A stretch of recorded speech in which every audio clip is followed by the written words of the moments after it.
Parce que le cinéma est un univers à géométrie variable, soumis aux modes et à la mauvaise foi. Écran large, pourfendeur de l'injustice, se pose en sauveur de la cinéphilie avec un nouveau rendez-vous. Le but, sauver des abîmes, un film oublié, mais estimé, amoché par la critique, le public, ou les deux à sa sortie, une série B platounette et grisailleuse, Télérama, de cette fable futuriste à l'inspiration un peu frelatée ne subsiste qu'un vague storyboard filmé, entre jeux de rôle poussifs et rêves de designer appliqués. Les cahiers du cinéma, le cinéma de Nathalie reste un petit objet formel inconséquent dont on peut déjà prédire qu'il ne renouvellera pas grand-chose. Chroniqueur, le résumé express parce qu'il en a assez d'être un homme marié ordinaire. Morgan Sullivan décide de travailler pour Digicorp, une entreprise spécialisée dans l'espionnage industriel. Sous l'identité de Jack Sorsby, il sillonne le pays pour enregistrer des conférences obscures. Alors qu'il commence à se prendre pour James Bond, il rencontre Rita, une femme fatale à perruque qui lui révèle que tout ceci n'est qu'un leurre. Il en a la preuve lorsqu'il découvre que tous les autres gens chiants aux conférences pensent eux aussi être des espions, mais que Digicorp leur lave le cerveau à la Orange Mécanique. Le petit malin se retrouve bientôt agent double au service du mystérieux Sebastian Rook, pour lequel Reed travaille aussi. Parce qu'il s'ennuie là encore, il accepte une mission dans un coffre-fort high-tech. En fin de compte, il réalise qu'il est Rook, et s'est lui-même lavé le cerveau pour pouvoir infiltrer le réseau, et arriver à son but, effacer un ordre d'assassinat de Rita, qu'il aime. Ils finissent tous beaux et bronzés sur un voilier. Les coulisses. Le succès de Cube en 1999 a poussé Vincenzo Natali sur le devant de la scène. Il travaille quelque temps avec le scénariste Brian King sur un projet pour un studio américain, qui termine dans une impasse. C'est King qui lui donne à lire le scénario de Cypher, simplement pour avoir son avis. Nathalie a immédiatement un coup de cœur pour l'histoire, comme il expliquait à Indie et London, il m'a donné le scénario pour avoir une opinion, et mon opinion était qu'il devrait me laisser le réaliser. J'ai aussitôt su que c'était un film pour moi. On a commencé à tourner 8 mois après que j'ai signé, ce qui était presque trop rapide, mais c'était un peu comme si ça devrait arriver de cette manière. Vincenzo Natali conçoit Cypher ainsi, et si Franz Kafka avait écrit un film James Bond, il cite Hitchcock et Philip K. Dick comme les inspirations premières de l'histoire. Après le tournage très serré de Cube, qui a coûté 350 000 $ et a failli tourner au désastre, les 7 millions de Cypher sont une étape importante. Le cinéaste expliquait à BBC, c'était en fait très libérateur. On pourrait penser que tourner sur un seul décor comme Cube est plus simple, pour contrôler l'environnement, mais c'est psychologiquement très difficile. Sur Cypher, j'étais comme un môme dans un magasin de bonbons. On était dans un lieu différent chaque jour, et c'est une histoire bien moins intense que Cube. Donc même si c'était plus gros, c'était plus simple à faire.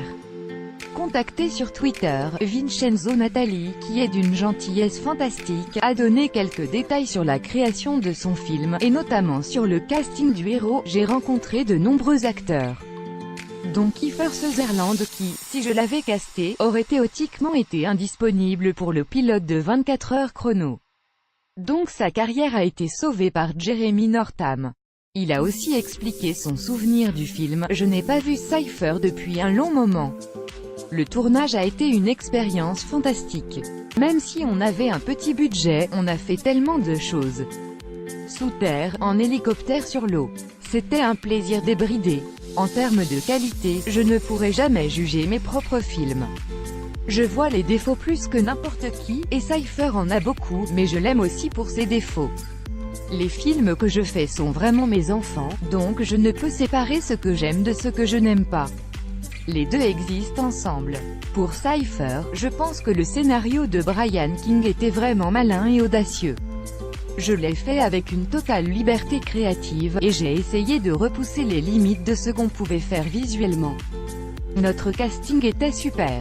La photo de Derek Rogers est belle. Peut-être que si je devais le faire, il y a une version plus tranquille, avec moins d'action, qui serait intéressante à voir. Le box-office Cypher n'a curieusement pas eu droit à une vraie belle exploitation en salle. Il est notamment sorti directement en DVD aux États-Unis en 2005, une fois que Disney a racheté Miramax, et après être passé dans les salles françaises, japonaises, anglaises, australiennes et irlandaises, grecques, espagnoles ou encore italiennes entre 2003 et 2004. Il est également inédit dans les cinémas au Canada, patrie du réalisateur. Le deuxième film de Vincenzo Natali a coûté environ 7 millions de dollars, et n'a pas été un succès. En France, seuls 124 740 curieux se sont déplacés en mars 2003, contre plus de 913 000 pour Cube. Le cinéaste explique « Cypher n'a pas eu de bons résultats lors des projections test. Et je pense que Miramax a décidé qu'il ne voulait pas s'embêter avec. J'ai essayé de les inciter de différentes manières à faire quelque chose, mais ils n'étaient pas intéressés. C'est peut-être parce qu'ils venaient d'essayer 2 échecs financiers avec des films de science-fiction au ton similaire, Equilibrium et Impostor. J'étais très impliqué dans la distribution. En France, Metropolitan, qui avait géré Cube, a donné une chance au film et en Allemagne il y a eu une édition DVD de luxe.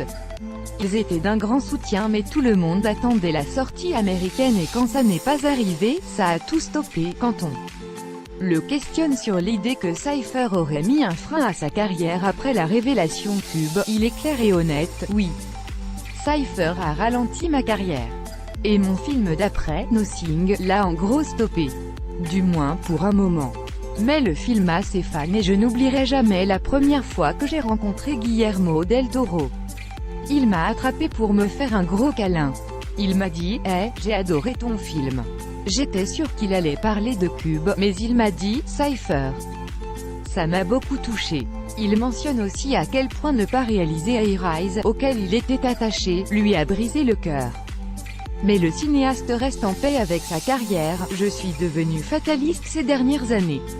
Je pense vraiment que si un film ne se fait pas, c'est que ça ne devait pas arriver, après avoir confirmé que l'adaptation de The Tall Grass de Stephen King et Joe Hill sera son prochain film. Vincenzo Natali nous a écrit « Merci de m'avoir donné l'opportunité de parler de Cypher. Je pense vraiment qu'il n'a pas eu sa chance quand il est sorti. Écran large valide. Le meilleur Vincenzo Natali avait démontré avec son premier film Cube un sens certain de la mise en scène, et une maîtrise de l'espace, du cadre et de la dramaturgie sensationnelle. Qu'il ait réussi à emballer ce tour de force avec un budget si minime, était un point non négligeable. Avec Cypher, il passe un cap, joue dans la cour des un peu plus grands avec des rêves plein les yeux, et des envies évidentes d'assembler un thriller Hitchcock, un classique. Dès les premières minutes, Cypher frappe par sa beauté formelle. Le générique, la musique de Michael Andrews, le travail quasi monochrome, la photographie de Derek Rogers, déjà derrière Cube, installe d'emblée un univers que Vincenzo Natali impose avec notamment un mémorable plan sur l'immeuble perdu dans les nuages gris. Le réalisateur a un talent indéniable pour composer ces mondes mi-réalistes mi-réels, qui menacent de céder au cauchemar au détour d'une scène. Sa version du thriller à twist à suivre un schéma classique, il en tire un film envoûtant à l'atmosphère électrique, qui trouve sa force dans son rythme peu ordinaire. En termes de direction artistique, c'est une réussite discrète, qui ne cherche pas à chatouiller les yeux à tout prix. Se rencontrent ainsi des espaces classiques, déshumanisés et contemporains, et des décors hallucinés, notamment dans le climax souterrain. Cypher envoûte par son rythme anormal, moins bercé par l'action et les péripéties que par le trouble, l'attente et le cheminement obscur de son héros. Le film trouve son harmonie dans ce mélange aux frontières du réel, entre film d'espionnage et d'anticipation, avec une pointe de paranoïa conspirationniste qui lui donne un côté old school bienvenu. Le pire si Vincenzo Natali chante les louanges du scénario de Brian King, c'est pourtant cet élément qui semble le plus faible de son deuxième film. Un peu trop mu par le désir de brouiller les pistes, emberlificoter l'intrigue et multiplier les hommages, son histoire paye finalement l'addition à la fin avec un twist et surtout une justification, l'amour, un brin simpliste. De quoi casser une perspective à la fin, qui resserre l'univers à des éléments très terre à terre alors qu'une ouverture un peu débridée, à la Cube, aurait été presque logique. Jeremy Northam est un acteur solide, mais il lui manque une certaine prestance pour grandir avec le personnage. Il incarne bien le stade de l'homme ordinaire, mais moins celui de super-espion. Lucy Liu, elle, fait de son mieux avec un rôle un peu sous-écrit qui n'a pas la profondeur requise, la condamnant trop souvent à être un simple outil de narration.